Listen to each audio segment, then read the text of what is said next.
Are you still holding on to the twin flame activator, or are you ready to align with your monadic twin flame, someone I often call a twin soul? So there's something new for us to consider here on the twin flame journey. So many of us have met what I call the activator twin flame. And this is the one who really awakens us through this runner-chaser dynamic, and their role is very powerful, but it isn't always forever. The activator sparks your evolution, but often one twin does not grow while the other one outgrows them. And beyond that, there is what I call my monadic twin flame or twin soul. So let's see here. Spirit, for the viewer, are they still holding on to the activator? What do we need to know about the activator? Okay, we have got the High Priestess. And then let us talk about the monadic twin flame, or like I say, I sometimes call it the twin soul. And this is the counterpart that is going to meet you in your embodiment stage. And they're going to come with a lot of peace. So let's have a look. So interestingly enough, you are showing up as the High Priestess. The High Priestess is also known as Queen of the Heavens. So you are a highly evolved being, and you've likely moved through that activation stage, where you might have experienced many beginnings and endings. You may have experienced the runner-chaser cycles and the chaos of the awakening. Now, this is not something that happened overnight for you. If we look at her beautiful headdress, we can see that it is made up of many moons. And this is suggesting that there's been many months or many seasons that you have experienced this, and you have grown into this High Priestess. Now, the other thing that is here are these two pillars. And if you look closely, you can see that they're marked by letters B and by letters J. Now, traditionally, they stand for Boaz and Jachin, and these would have been the pillars of Solomon's temple. Esoterically, they symbolize polarity. So they talk about the light and the dark, they talk about the receptive and the active, and they talk about beginnings and endings. And in your own journey, that looks like the repeated cycles with your twin flame activator, where one moment they pull you in and then the next they push you away. But here's the shift. The High Priestess does not chase. She very much sits in her knowing. Like I said earlier, she is the Queen of Heavens. And although I'm saying she, this is gender neutral. So you are very much embodying this serenity and this deep wisdom, and Spirit is saying that you've gained what you've needed from those activator cycles. The purpose of it is your evolution. And now, like this High Priestess, you really hold those codes within you, and you're ready for a love that really doesn't confuse you and that doesn't run from you, but one that is going to meet you in peace and embodiment and on your mission. So if this High Priestess showed us who you've become through this activator cycles, very wise, very evolved, no longer chasing, then this Page of Wands, it really shows us the energy of your monadic twin flame. And if you're getting confused with the terminology that I'm using, then take the names aside. This person is the activator, and this person is a counterpart that comes in that is very light and adventurous and full of excitement. It is absolutely not weighed down by the heaviness of the runner and chaser dynamics.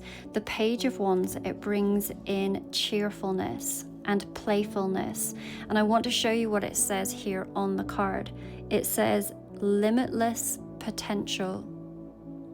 It is a very freeing energy, and it is beautiful. And it speaks to this potential, especially in the spiritual and the creative realms when it comes to this wand. So this really reflects a connection that feels highly inspiring and free, where you can grow together through joy rather than through pain. So the activator, it really burned through a lot of the residual layers that needed to come off for you to go through this evolution. And the monadic twin flame, it really ignites your creativity and your spirit and your mission. You know, it's really the spark that lifts you a lot higher instead of pulling you into the chaos and what I often refer to as the loop, because we can get very stuck here. Let's continue with another question. Spirit, can we please have a look? What is the key lesson that Spirit wants the viewer to take away from this activator connection? What do we need to know about this activator connection? Okay, we have got the Knight of Wands. And then let us have a look at what energy is going to support you in aligning with your highest twin flame, your twin soul, your monadic twin flame. What do we need to know, please? We have got the Seven of Pentacles. So we had seen the High Priestess, and now we've pulled the Knight of Wands. And this really does speak to the energy of the activator. So the Knight of Wands, they're very passionate, very fiery, very magnetic. But they're also known to be inconsistent and impulsive and often unreliable. And that's why so many of us experience that runner-chaser dynamic. This person, they might rush in, they might ignite something powerful, and then they might disappear again. You yourself might still feel their energy, and it might come in like waves, because on some level you are still connected in the other dimensions. But here's the key lesson. This person did come in for a purpose. Their role was to awaken you and to set your soul on fire, to really activate your growth. And you may still be connected in that purpose, but not necessarily in the way that you might imagine or want it to be. So the connection, it does not have to be about walking life together anymore. It was always about your evolution. And now the invitation is to really take the fire that they lit and to carry it forward into your own embodiment. Now for the pile where we have this Page of Wands, the clarifier that we've pulled is the Seven of Pentacles, and this is very much a card about patience and trust and cultivation. And it shows that when you've planted the seed of what you desire, which is maybe true union or peace and embodiment, you may not see it instantly, but it is growing.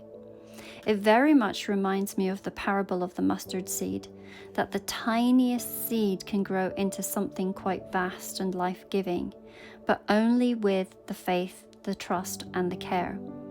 And this is what will support you in aligning with your monadic twin flame. It is knowing what you want, holding that vision, tending to your own growth, and trusting that Spirit is cultivating the right timing. Now, I know that this might sound like a really challenging idea because we've long been told that there is only one twin flame. But I personally feel that belief belongs to the 3D grid. The part that really kept us looping in this runner-chaser dynamics. And what I'm seeing and what I have experienced and what Spirit or my higher self has been showing me is that once you move into 5D and above, there are new templates that are available. And you can call in a higher version of your twin flame. A partner who really meets you in that peace and in that embodiment and in that mission. The Seven of Pentacles says that the reward is coming, and it might take time, but it is already seeded within you. So of course, not every message is meant to resonate with everyone. So please always listen to your own intuition and take what feels true to you. For those of you that would like your own private reading, there is a link within my bio right here where I have a couple of offers for you. I have a beautiful Where did we go? Here we go. An October reading that will be delivered no later than October the 1st. We'll look at the energy of what's coming for you within that month. And I do have some same day readings and also some soul contract readings.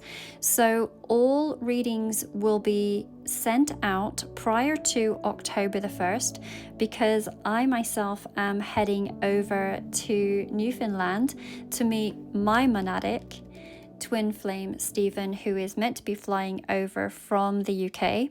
However, he is stuck in China right now. They've got all sorts of typhoons that are happening over there.